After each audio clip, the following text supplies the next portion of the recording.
নমস্কাৰ আপোনালোক সকলোকে মোৰ চেনেলটোলৈ স্বাগতম জনাইছো আৰু আৰম্ভ কৰিবলৈ লৈছো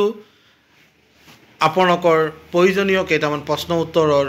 আলোচনা আশা কৰোঁ আপোনালোকে সম্পূৰ্ণ ভিডিঅ'টো চাব আৰু বন্ধু বান্ধৱীৰ লগত শ্বেয়াৰ কৰিব যাতে তেওঁলোকেও এই প্ৰশ্নসমূহ জানি ল'ব পাৰে প্ৰথম প্ৰশ্নটো আছে the treaty of Yandabo was sign in the year Yandabo সন্ধি কোন চনত স্বাক্ষৰ হৈছিল এইটো প্ৰশ্ন আপোনালোকে উত্তৰ জানি প্ৰায় সকলোৱে জানে তথাপিও প্ৰশ্নটো আছে যেহেতু আমি আলোচনা কৰিবই লাগিব অপচনবোৰ যিয়ে দিয়া নাথাকক বি অপচনটোত আছে 1826 গতিকে সেইটোৱে হ'ব উত্তৰ শুদ্ধ এতিয়া যাওঁ 17 নম্বৰ প্ৰশ্নত which one is the first Assamese novel কোনখন প্ৰথম অসমীয়া উপন্যাস অপচন আছে মিৰি জিয়ৰী অপচন বিত আছে পদুম কুঁৱৰী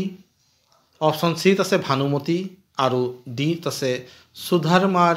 উপাখ্যান এতিয়া শুদ্ধ উত্তৰটো হ'ল অপচন সি ভানুমতী 18 নম্বৰ প্ৰশ্নত দিছে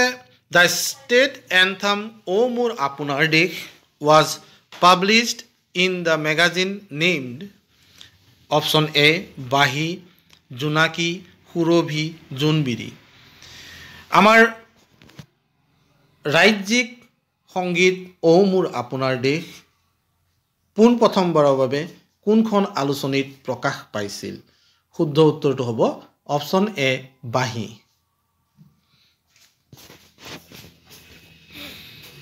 3 নম্বৰ প্ৰশ্নটোলৈ আগবাঢ়িছো 3 নম্বৰ প্ৰশ্নটোত আছে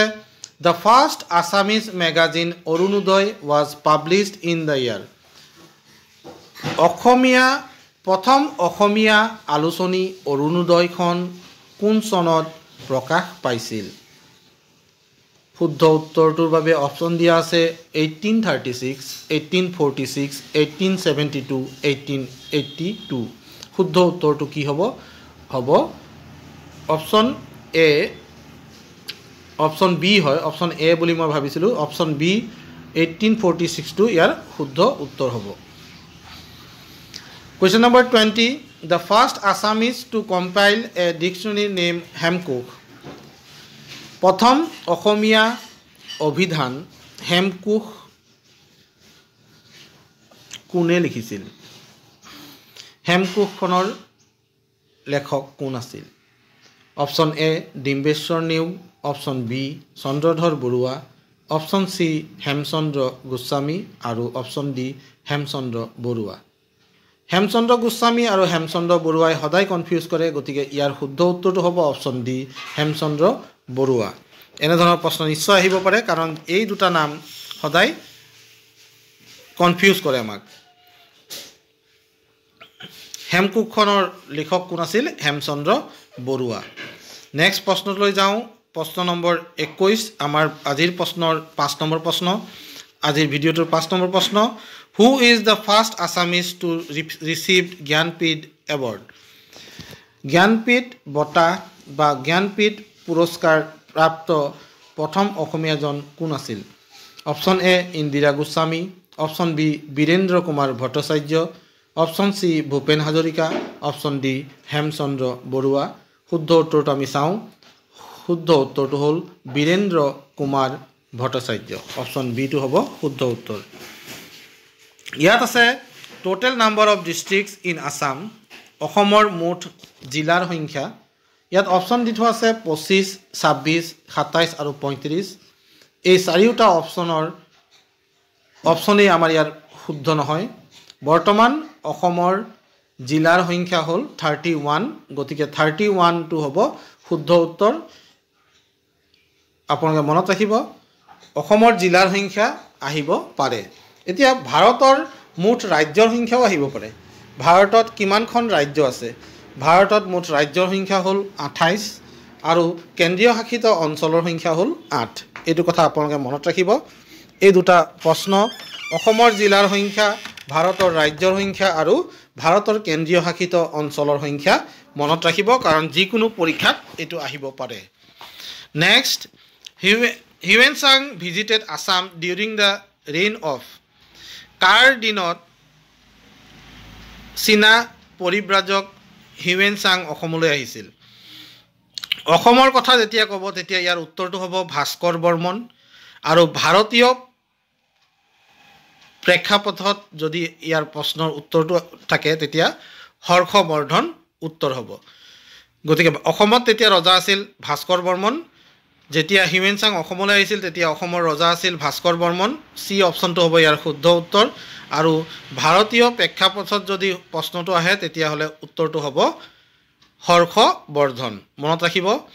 question number 24 in which year Sukaphaa establish Ahom kingdom in Charaideo কোন চনত আহোম স্বৰ্গদেউ চুকাফাই চৰাইদেউত আহোম সাম্ৰাজ্য স্থাপন কৰিছিল ইয়াৰ অপশ্যন দি আছে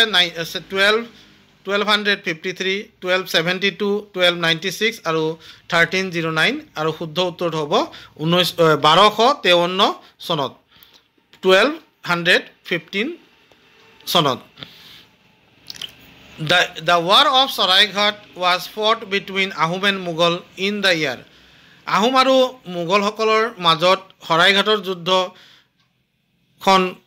কেতিয়া হৈছিল শৰাইঘাটৰ যুদ্ধ কেতিয়া হৈছিল বুলি সুধিলে প্ৰশ্নৰ অপশ্যন দি আছে 1652 1667 1670 আৰু 1671 ইয়াৰ শুদ্ধ উত্তৰটো হ'ব লাগে 1671 হয় ডি অপশ্যনটো শুদ্ধ উত্তৰ Mahatma Gandhi first visited Assam in the ইয়াৰ মহাত্মা গান্ধীয়ে পোনপ্ৰথমবাৰৰ বাবে অসমলৈ কেতিয়া আহিছিল 1920 চনত হ'ব লাগে শুদ্ধ উত্তৰটো চাওঁ কি হয় 1920 চন আছেনে নাই এবাৰ চাই লওঁ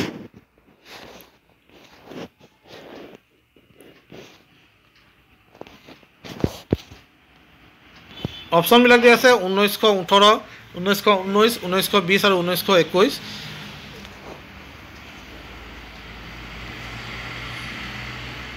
আপোনালোকে এইটো উত্তৰটো ইয়াত মই দেখুৱাব পৰা নাই 1920 চনটো ইয়াৰ শুদ্ধ উত্তৰ হ'ব লাগে মোৰ মতে আপোনালোকৰ মতে কি হয় জনাব নেক্সট প্ৰশ্নটোলৈ যাওঁ the first book to win সাহিত্য একাডেমি এৱাৰ্ড ইজ প্ৰথমখন কিতাপ যিয়ে সাহিত্য একাডেমি বঁটা লাভ কৰিছিল অপশ্যনবোৰ দিয়া আছে ইয়াৰুংগম বনফুল অলকানন্দা আৰু পিতাপুত্ৰ শুদ্ধ উত্তৰটো কি আমি চাওঁ বনফুল বি অপশ্যনটো হ'ব ইয়াৰ শুদ্ধ উত্তৰ অৰ্থাৎ বনফুল কিতাপখনে প্ৰথম সাহিত্য একাডেমি বঁটা লাভ কৰিছিল নেক্সট প্ৰশ্নটো যাওঁ হু is the first barrister of Assam অসমৰ প্ৰথম উকিল কোন আছিল হলিৰাম ডেকা প্ৰণৱ কুমাৰ বৰুৱা আনন্দৰাম বৰুৱা পাৰুল দাস শুদ্ধ উত্তৰটো কোন হ'ব Anandaram Barua next which is the largest district in Assam by area wise ক্ষেত্ৰফলৰ অনুসৰি অসমৰ আটাইতকৈ ডাঙৰ জিলাখনৰ নাম কি বৰপেটা কাৰ্বি আংলং শিৱসাগৰ ডিব্ৰুগড় শুদ্ধ উত্তৰটো কি হ'ব আমি চাওঁ শুদ্ধ উত্তৰটো হ'ল Karbi Anglong in which district Garampani wildlife sanctuary is located Garampani বন্য wildlife sanctuary is located ক'ত গৰমপানী ৱাইল্ড লাইফ চেংচুৰী ক'ত আছে গোলাঘাটত আছে নে কাৰ্বি আংলঙত আছে কাৰ্বি আংলং হ'ব লাগে উত্তৰটো চাওঁ শুদ্ধ উত্তৰটো হ'ল option C Karbi Anglong next এই পেজটোৰ আমাৰ উত্তৰখিনি আমাৰ হৈ গ'ল গতিকে পৰৱৰ্তী ভিডিঅ'ত আমি 31ৰ পৰা আলোচনা কৰিম